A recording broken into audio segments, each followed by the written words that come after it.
प्रथम स्कंद 19वां अध्याय। अपनी मृत्यु अस्वभावी जानकर परीक्षित का प्राण त्याग करने के लिए तैयार होना। अनेक ऋषि मुनियों का परीक्षित के पास आना। परीक्षित का श्री सुखदेव मुनि से भगवान की भक्ति के संबंध में पूछना। सूत जी कहते हैं कि इधर घर आकर राजा परीक्षित ने भी अपने किए हुए उस निंदित कर्म पर बड़ा पछतावा किया, परंतु अब वे करते ही क्या। मुनि पुत्र का शाप हो चुका था, वह अब किसी के मिटने वाला नहीं था। वे राजकाज से अत्यंत उदासीन होकर विष्णु रूप श्री कृष्ण का ध्यान करते हुए अन्न जल को त्याग करने के लिए गंगा जी के किनारे जा बैठे। तब उनके इस अनुष्ठान को देखकर मुनियों, विद्वानों और विचारक धर्मात्माओं में बड़ी हलचल मच गई।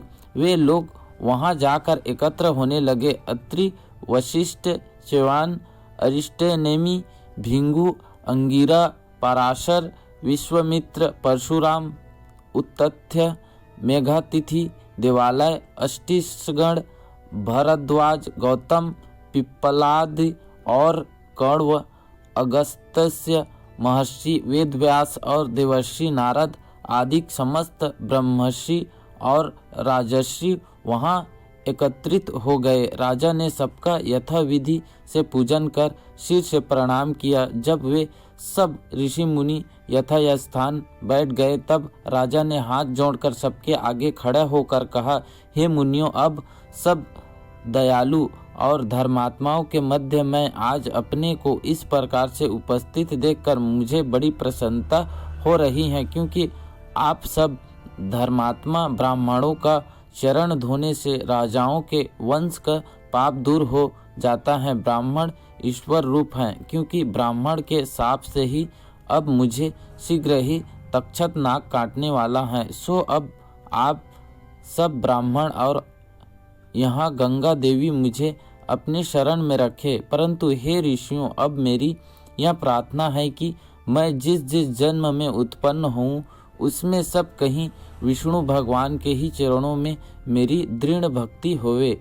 इस प्रकार सब उपस्थित ब्राह्मण वृंद को सिर झुका हाथ जोड़कर प्रणाम करते हुए राजा एक कुशा का आसन लेकर गंगा जी के तट पर उत्तर मुख करके बैठ गए। तब उनको इस प्रकार अन्न जल त्याग करके बैठे हुए देख आकाश से देवताओं ने फूल बरसाए। उपस्थित महर्षियों ने भी राजा की बहुत प्रशंसा करके कहा, हम सब लोग तब तक यहाँ ही बैठे रहेंगे जब तक राजा शरीर त्याग करके शोक मोह से रहित हो अपने उत्तम लोक को न चले जावे। सूत जी कहते हैं कि ऋषियों में ऐसी वार्ता हो रही थी कि वहाँ श्री सुखदेव जी आ पहुँचे। उस समय उनकी अवस्था कुल 16 वर्ष की थी, परंतु उतने ही समय में वे परम निर्वासनिक, आश्रमादिक चिन्हों से रहित और सब प्रकार से पूर्ण ज्ञानी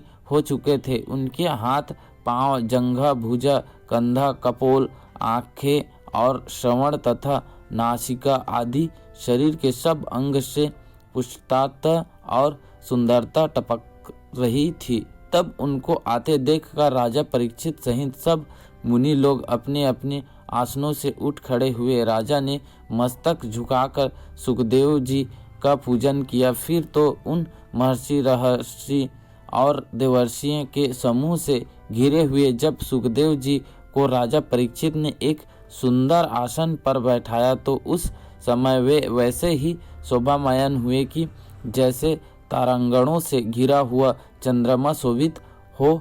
तब उन शांत और तीक्ष्ण बुद्धि वाले सुखदेव मुनि के निकट जाकर राजा परीक्षित ने हाथ जोड़कर मस्तक नमन कर मृदु शब्दों में कहा, हे ब्राह्मण, आज आपका दर्शन कर मैं बड़ा भाग्यशाली हुआ। हमारा अहोभाग्य है जो आज आप लोगों ने दया करके मुझे मरने वाले को अतिथि रूप से दर्शन दिया है। हे महायोगेश्वर, आज आपके निकट होने से मेरे सब पाप वैसे ही नष्ट हो गए जैसे विष्णु के निकट पहुँचते ही दैत्य नाश हो जाते हैं। इससे ज्ञात होता है कि आज पांडु पुत्र के प्यारे भगवान श्री कृष्ण मुझ पर अवश्य ही प्रसन्न हैं, अन्यथा वह आप जिसकी गति को कोई आज तक नहीं जान सका और कोई भविष्य में भी जानने वाला नहीं है, सो आप आज मरने वाले से वर मांगो, ऐसा क्यों कहते?